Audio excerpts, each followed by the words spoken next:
पाकिस्तान जनूबी एशिया में वाक़ एक मुल्क है जिसकी आबादी 220 मिलियन से ज़्यादा है। मौजूदा हुकूमत की क़यादत वज़ीर आज़म शहबाज शरीफ कर रहे हैं और हालिया बरसों में सियासी मंजरनामे में काफ़ी पोलराइज्ड हुआ है। इफ़राद ज़र, करेंसी की कद्र में कमी और बड़े तिजारती खसारे जैसे अवामिल की वजह से मईशत को अहम चैलेंजों का सामना है।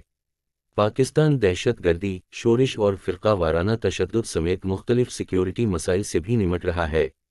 हुकूमत इन चैलेंजों से निमटने के लिए इक़दामात कर रही है, जैसे अस्करियत पसंद ग्रुपों के खिलाफ फौजी ऑपरेशन शुरू करना और दहशत गर्दी के इंसदाद के लिए नेशनल एक्शन प्लान पर अमल दरामद। बुनियादी ढांचे की तरक्की के मामले में पाकिस्तान चीन पाकिस्तान इक़्तिसादी राहदारी (CPEC) जैसे मंसूबों पर तवज्जो मरकूज़ कर रहा है, जिसका मकसद चीन के मगरबी इलाके को हाईवेज, रेलवे और पाइपलाइनों के नेटवर्क के जरिए पाकिस्तानी बंदरगाह गवादर से जोड़ना है।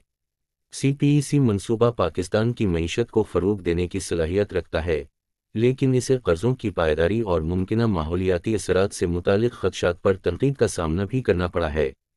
मजमूई तौर पर पाकिस्तान को बहुत से चैलेंजेस का सामना है, लेकिन मुल्क में तरक्की और तरक्की के लिए भी नुमायाँ सलाहियत मौजूद है। 2023 में पाकिस्तान की रफ्तार का दारोमदार मुख्तलिफ अवामिल पर होगा, जिनमें सियासी इस्तेहकाम, मुआशी पॉलिसियाँ और सिक्योरिटी चैलेंजेस से निमटने में पेशरफ़्त शामिल हैं।